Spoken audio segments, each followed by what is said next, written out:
Indian സിനിമയിലെ പരമോന്നത പുരസ്കാരമായ Dadasaheb Phalke award അർഹനായിരിക്കുകയാണ് Mohanlal. സംവിധായകൻ അടൂർ ഗോപാലിന് ശേഷം മലയാള സിനിമയിൽ നിന്നും ഈ പുരസ്കാരം സ്വന്തമാക്കുന്ന താരം കൂടിയാണ് നമ്മുടെ സ്വന്തം മോഹൻലാൽ. മോഹൻലാലിന് അവാർഡ് ലഭിച്ചതിൽ നിരവധി പേർ ആശംസയും അഭിനന്ദനവുമായി എത്തിച്ചേർന്നിരുന്നു. അതേസമയം മമ്മൂട്ടിയെ ഫാൽക്കെ അവാർഡിന് പരിഗണിക്കാമായിരുന്നു എന്ന നിർദ്ദേശവും പല കോണുകളിൽ നിന്ന് ഉയർന്നിരുന്നു. സീനിയോറിറ്റി മലയാള സിനിമയിൽ മോഹൻലാലിനൊപ്പം തന്നെയുള്ള മമ്മൂട്ടിയുടെ സ്ഥാനവും ചൂണ്ടിക്കൊണ്ടായിരുന്നു ഈ അഭിപ്രായങ്ങൾ ഉയർന്നു വന്നത്.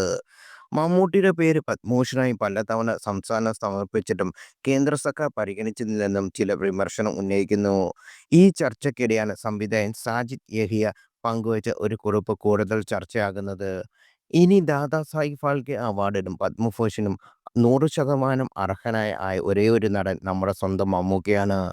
വരും വർഷങ്ങളിൽ ആ ബഹുമതി അദ്ദേഹത്തെ തേടി വരട്ടെ എന്നാണ് സാജിദ് യഹിയ കുറിച്ചത്.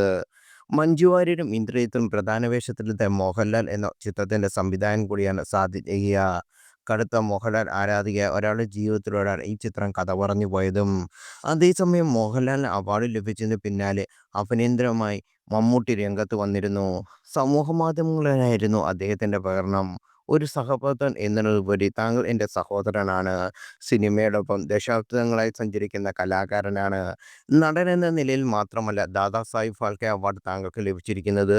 സിനിമയെ ശ്വസിക്കുകയും സിനിമയിൽ തന്നെ ജീവിക്കുകയും ചെയ്യുന്ന യഥാർത്ഥ കലാകാരനിലെത്തിക്കുന്ന അംഗീകാരം കൂടിയാണിത്. ലാൽ, നിങ്ങളെക്കുറിച്ചോർത്ത് എനിക്ക് സന്തോഷവും അഭിമാനവും തോന്നുന്നു.